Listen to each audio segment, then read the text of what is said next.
There comes a moment, and I believe many of you have already had it, or you would not be here tonight, when something inside you quietly refuses to accept the life that has been handed to you. Not with bitterness, not with rebellion, with something far quieter and far more powerful than either of those. A simple, unargued inner knowing that what you are living is not the whole of what you are.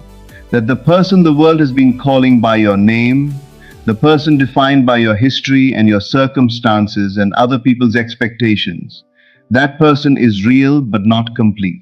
That there is something beneath it, something older and larger and more fundamental than any story that has been told about you. And that this something has been stirring and growing and pressing toward the surface for longer than you perhaps know how to say. Tonight I want to speak directly to that knowing, not to flatter it, not to inflate it with promises that cost nothing to make. I want to speak to it with the precision and the respect it deserves, because what is stirring in you is not a mood, not an ambition, not a passing restlessness. It is the beginning of what I can only call an awakening. And an awakening, when it is genuine, changes not just what you want or what you believe or how you feel. It changes the fundamental ground from which you live. It changes what you understand yourself to be. That is what I want to address tonight. Not the techniques of manifestation, though I will touch on them. Not the mechanics of assumption, though those underlie everything I will say. The deeper question, the one that everything else depends on. Who are you actually? And what becomes possible the moment you answer that question correctly? I want to begin with something that I know has marked the lives of many of you, and that has been, for most of you, a source of confusion, even of quiet pain, the difficulty, the extended difficulty. Not the ordinary friction that everyone encounters, but the particular, sometimes prolonged, sometimes isolating, sometimes bewildering difficulty that seems disproportionate, that seems to single you out in ways that do not appear to single out others. The rejection that came precisely when you needed acceptance. The door that closed at the moment you most needed it to open. The period of silence when everything you reached toward seemed to recede and the world seemed to have no place for what you were trying to become. If you have lived through something like this, and I believe many of you have, you will have asked the question that everyone in that position eventually asks. Why me? I want to answer that question tonight. Not with consolation, not with the soothing suggestion that everything happens for a reason, but with something precise enough to actually be useful. Gold is not made in comfortable conditions, it is made in fire. The fire does not create the gold. The gold was always there, latent in the ore, but the fire does something that no gentler process can accomplish. It burns away everything that is not gold, until what remains is only and entirely itself. Pure, unalloyed, unmistakable. The difficulty in your life has been that fire, not as punishment. Implies that something is being taken from you. What the fire does is the opposite. It removes what was never yours to begin with. The false identities accumulated through years of being told who you are by people who could only see the surface of you. The limitations absorbed from environments that could not conceive of what you were capable of. The habits of smallness developed as a kind of protection in circumstances that seemed to require it. The doubts about your own worth, your own vision, your own capacity. All of it, the accumulated dross of a life lived in a world that did not fully see you. The fire burns it away, not to destroy you, to reveal you. To strip the ore down to what it actually is, beneath everything it was mistaken for. This is what the long difficulty was doing. This is what the rejection and the isolation and the long nights of questioning were accomplishing. Whether you knew it or not, whether you consented to it or not, they were the refining process. And you are here tonight. You have arrived at this moment, not in spite of them, but through them. Not damaged by them, but, in the deepest and most literal sense, made by them. The question is not why the testing happened. The question is what you are willing to understand yourself to be. Now that the testing is substantially done, let me now address the central error, the one that all the difficulty was designed to correct, and the one that most people, even after extraordinary testing, continue to make. The error is this: You have been identifying yourself with your history. I do not mean that you have been thinking consciously about your past. I mean something deeper. I mean that the self you wake up as each morning, the self that encounters the day, that responds to events, that carries certain expectations about what will and will not happen to it, that self has been constructed primarily from the accumulated record of what has already occurred, what you have tried and how it went, what others told you about your capacities and your worth, what your circumstances have consistently suggested about your place in the order of things. This constructed self is real, in the sense that it operates and makes decisions and feels things, but it is not fundamental. It is a story. And the crucial thing about a story is that it can be revised. Here is what I have taught throughout my work and what tonight's theme brings me back to again. You are not the sum of what has happened to you. You are the consciousness in which everything that has happened to you has occurred. You are the awareness, the I am, that was present for all of it, that registered all of it, that can remember all of it, but that is not made of any of it. Consciousness is not constructed from its contents. It contains its contents. And what contains something is always larger than and fundamentally different from what it contains. You are that, the awareness, the I am. And the I am in its own nature is not limited, not defined, not circumscribed by any history whatsoever. It is pure creative potential. It is the power by which, as scripture says, all things were made, not a portion of that power, not a channel through which it flows on good days. The thing itself, looking out through your particular eyes, living through your particular life, but in its essence, identical with the creative intelligence at the foundation of all existence. Now, and this is where I want you to be very precise with yourself. Most people understand this as a pleasant spiritual idea without actually living from it. They agree with it conceptually while continuing to operate from the limited history-constructed identity as the real and operative self. They hold the truth at arm's length, admiring it, even being moved by it, while the practical business of their daily lives is conducted entirely from the old address. What I am asking you to do tonight is something more radical than finding a new idea interesting. I am asking you to genuinely relocate, to move your operative center, the place from which you actually live and respond and create, from the constructed historical self to the awareness that underlies it. Not as a permanent meditative state, not as a withdrawal from ordinary life, but as the actual ground of your practical daily existence. This is the awakening, not a feeling, not a peak experience, a change of address. And the reason it changes everything is that consciousness creates reality. Not the thoughts of the surface mind, not the deliberate intentions of the ego, but the deep, settled, taken for granted sense of what is true, which is determined entirely by the identity from which you are operating. Change the identity, and you change what the universe, which is your own consciousness pushed out, is required to produce. There is something that happens in a genuine awakening that I want to name precisely, because it is both its greatest gift and the thing that is sometimes experienced in the early stages as a kind of loss. You cannot go back, not in the nostalgic sense, not that you miss the old life and cannot return to it.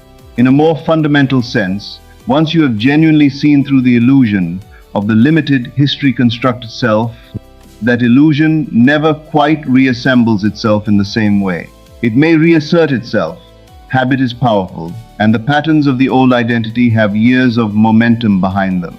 But there is now permanently a place in you that knows the assertion is not the whole truth. A place that, even in the midst of the old pattern's insistence, can observe it and recognize it for what it is. A habit, not a fact. A story, not an identity. A shadow, not the light. This is the threshold you have crossed. And the reason you cannot fully return is not that the door behind you has closed. It is that the self that would return no longer fully exists. It has been too thoroughly seen. The fire has done its work. What this means practically is significant. And I want to be honest about both its challenge and its power. The challenge is this: the world around you has not changed yet. The people in your life, in many cases, still see the old you, the constructed historical self they have known. They will relate to you from that image, expect responses from you that the old self would have given, be confused or unsettled when you do not provide them. There will be relationships that feel suddenly ill-fitting, environments that once felt like home and now feel foreign, conversations that seemed important and now seem to have nothing to do with where you actually are. Do not mistake this dissonance for a sign that something has gone wrong. It is the natural result of having moved to a new state of consciousness while the outer world is still reporting on the old one. The outer world is always the last to know. It will catch up, but it catches up to where you are, not to where you were, and in the interval, the discrepancy will sometimes be uncomfortable. The power is this: the new identity, once genuinely inhabited, does not require the outer world's confirmation to remain stable. This is the essential difference between the awakened and the unawakened approach to life. The unawakened person is dependent on outer confirmation to maintain their sense of self. They need the outer world to behave in certain ways in order to feel certain ways about themselves. The awakened person knows that the outer world is the product of the inner state, not its source, and therefore the inner state does not waver when the outer world contradicts it. It remains settled, steady, and in that steadiness it continues to create. This is why the chosen, to use the language of the scripture, always seem to the world around them like people of inexplicable confidence. Not arrogance, not performance, the genuine quiet steadiness of one who no longer requires external confirmation of something they already know to be true. Let me now speak about what actually happens in practical terms when a person genuinely shifts their operative identity from the limited historical self to the underlying, the I am. That is the actual creative power. The first thing that changes is your reactions. I have spoken about this in other lectures, but it bears repeating here because it is the most reliable indicator available to you of where you actually are. Not where you think you are, not where you intend to be, where you actually operatively, functionally are. When something goes wrong, when a circumstance arises that contradicts what you want, when evidence accumulates against your desire, when someone doubts you or dismisses you or acts in a way that would, from the old identity, feel confirming of the old limitations, how do you react? Automatically, before you can choose. Before the considered, conscious response arrives. What is the first, spontaneous, unconsidered movement of your inner life? If it is fear or defensive anger or the familiar heaviness of one who has just been reminded of their limitations, you are still operating primarily from the old identity. This is not failure or a condemnation. It is information. It tells you where the center of gravity still lies, and therefore where the work still needs to occur. If it is a settled, curious, almost detached recognition, that is the old story asserting itself. It does not define me. I know who I am. Then you are beginning to operate from the new one. Not perfectly, not without the old patterns occasionally surfacing. But the center of gravity has shifted, and that is what matters.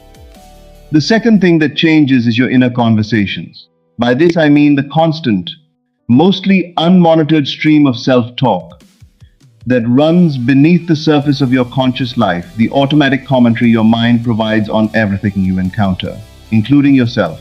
From the old identity, this commentary is largely organized around confirmation of the old assumptions. This is hard, this is unlikely, this is not for someone like me. Things usually go wrong at this point. It is not usually dramatic or loud.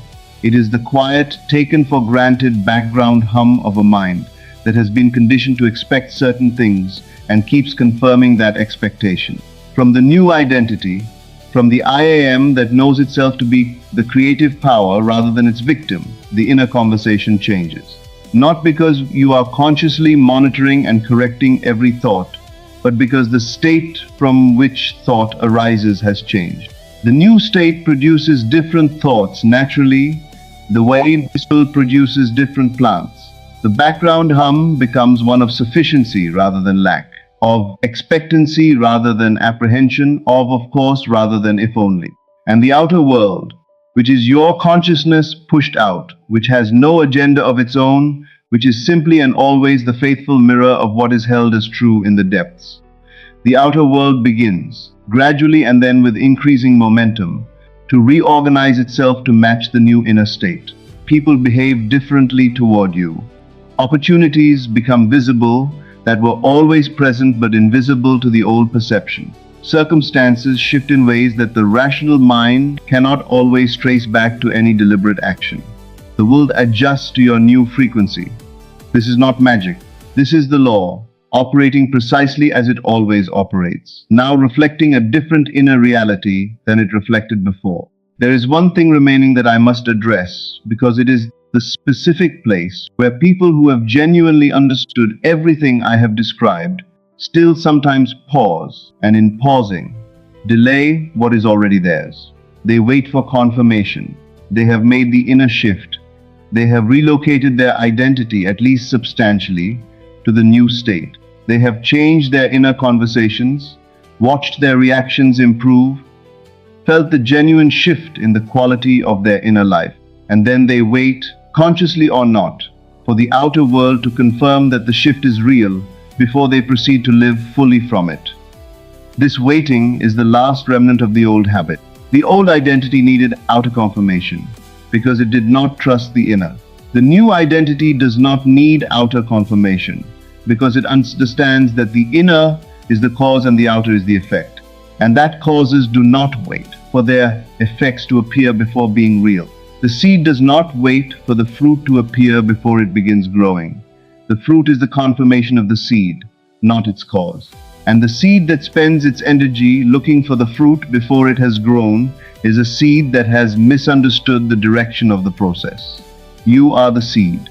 The new identity, the I am, the creative consciousness, the awareness that knows itself to be the power and not its product, that is the cause. The outer conditions that will increasingly reflect it are the effect. And effects follow causes. They cannot help but follow causes. It is the law. So do not wait. Do not pause at the threshold, looking for signs that it is safe to cross. The crossing is the work. The crossing is, in fact, the manifestation. Because the moment you genuinely cross, in consciousness, into the state of the wish fulfilled, into the identity of one for whom the desired reality is simply and ordinarily true, you have planted the seed that the law must grow. Move now, not with forced confidence or performed certainty, with the quiet, settled, entirely unspectacular normality of someone who knows what they know. Carry yourself as one for whom the outcome is not in question, not because you are suppressing doubt, but because the state you are occupying does not contain the doubt. It has been replaced, not suppressed. The new identity does not require the old fears in order to function. It is simply free of them, the way a room is free of darkness when the light is on. This is your inheritance. Not something to be earned or deserved or waited for. Something to be claimed right now in the privacy of your own consciousness, in the simple and revolutionary act of accepting as true what has always been true about who you actually are. I want to leave you tonight not with an instruction, but with a recognition. Something I want you to receive not as information, but as memory, as the remembering of something you already knew and had for a time been persuaded to forget. You are not the sum of what has happened to you. You never were. You are not the limitations that were placed on you by circumstance or by other people's inability to see you clearly. You were never those limitations, even when you wore them. You are not the fears that conditioned you, the doubts that were installed in you, the smallness that the world sometimes requires of people in order to feel comfortable around them. You are the awareness in which all of that occurred, the I am, the creative consciousness, the power by which worlds are made, looking out through your specific eyes, living through your specific life, with its specific history and its specific challenges, but in its own nature, beneath and beyond all of that, entirely free, entirely capable, entirely already what it needs to be. The testing was real, the difficulty was real, the fire was genuinely hot. But what the fire was burning away was never you. It was everything that was not you. Every false layer, every borrowed limitation, every assumption about yourself that someone else's consciousness planted in yours before you knew how to examine what you were receiving. What remains after the fire is what was always there, the gold, the unalloyed, unmistakable, undestroyable truth of who you are. The door that is open before you is not a new door. It is the door you were always meant to walk through. You have simply been prepared by everything you have lived to finally recognize it and to know, not hope, not believe, but know that you are precisely the person it was built for. The world is waiting for what you are going to do with that knowledge, not in judgment, in anticipation, because the universe, which is your own consciousness made visible, has been faithfully reflecting everything you have assumed about yourself. And when the assumption changes, when you step fully into the identity of what you actually are and begin to live from it without apology and without waiting for permission, the reflection will change with it. It cannot do otherwise. It is the law. And the law, as I have said many, never fails. The preparation is complete, the door is open. What comes next is entirely and only yours to create. This is Neville Lectures. I'll see you again in the next video.